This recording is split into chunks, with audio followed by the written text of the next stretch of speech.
എല്ലാം മുതലക്കണ്ണ ഏടറങ്ങി ഇപ്പത്തു ഞാൻ പോന്ന കോയാക്കന്റെ കൊല പിടിച്ചോടുത്താടാ. അയാൾക്കെന്താ അത് ബന്ധുവിലെ അയാൾക്ക് ഊരവേദനയാടാ. കൊലയെന്ന് പിടിവിട്ട് ഇങ്ങോട്ട് കാണോ. പിടിവിട്ടി ഓന്തവേ.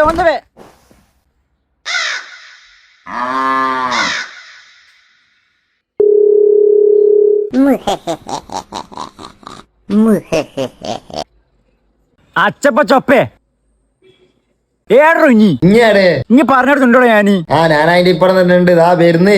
എക്കോ കേട്ടാൽ അറിയാം റൂമിലുള്ളു പന്നി.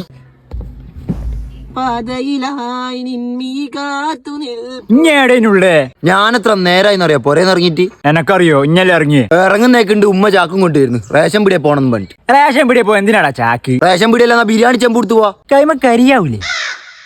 പുതിയതേക്കൂലേ? അങ്ങനെ അനിയന്റെ സൈക്കിൾ കൊടുത്ത് റേഷൻ പീടിയെ പോയി ഷർട്ട് വാങ്ങി. മഞ്ഞക്കാടിനുണ്ടോ ഷർട്ട്? എടാ അതിന്റെ ഇപ്പുറം തന്നെയല്ലേ ഷർട്ടിന്റെ വീട് ആടുന്ന് വാങ്ങിയതാ. സഹോദരൻ എന്ത് മാന്യമായിട്ടാണ് കള്ളത്രം തുപ്പിയിടുന്നത്. അങ്ങനെ പാന്റ് കൊടുത്ത് പൊരയിലേക്ക് 100-110 സ്പീഡിൽ പോകുന്നേരോ എണ്ണ തീർന്നു. വണ്ടി ഉന്തി പമ്പിലേക്ക് പോയിണ്ടാവൂലേ? ആടോ എന്നിട്ട് പൈസ ഒപ്പിച്ച് എണ്ണ അടിച്ച്. സൈക്കിളിന്റെ ഏത് തുളയിലിട്ടേക്ക് ഇവനെ എണ്ണ അടിച്ച്. അതും കഴിഞ്ഞ് മമ്മദ് ഖാനെ മുട്ടപ്പീടിയിൽ എത്തിയോ സൈക്കിളിൽ ചങ്ങലം കൊട്ടി. നിർത്തി. ഇനിയും ബാക്കിണ്ടാ. തിരക്കിലറിഞ്ഞ് നേരം വൈകി പോരെ. അത് മതി. അല്ല മോനെ ഇഞ്ഞോട് ഞാനിത് എത്താനായി. ഓക്കെ മോനെ. അതാരടാ? ബാപ്പ ഇരുന്നുണ്ട് ഗൾഫിന്ന്. സമയത്രായി 11:30. പടച്ചോനെ 11:35 ഉപ്പ എയർപോർട്ടിൽ ഇറങ്ങും. ഞാൻ പോയിട്ടായിരുന്നു.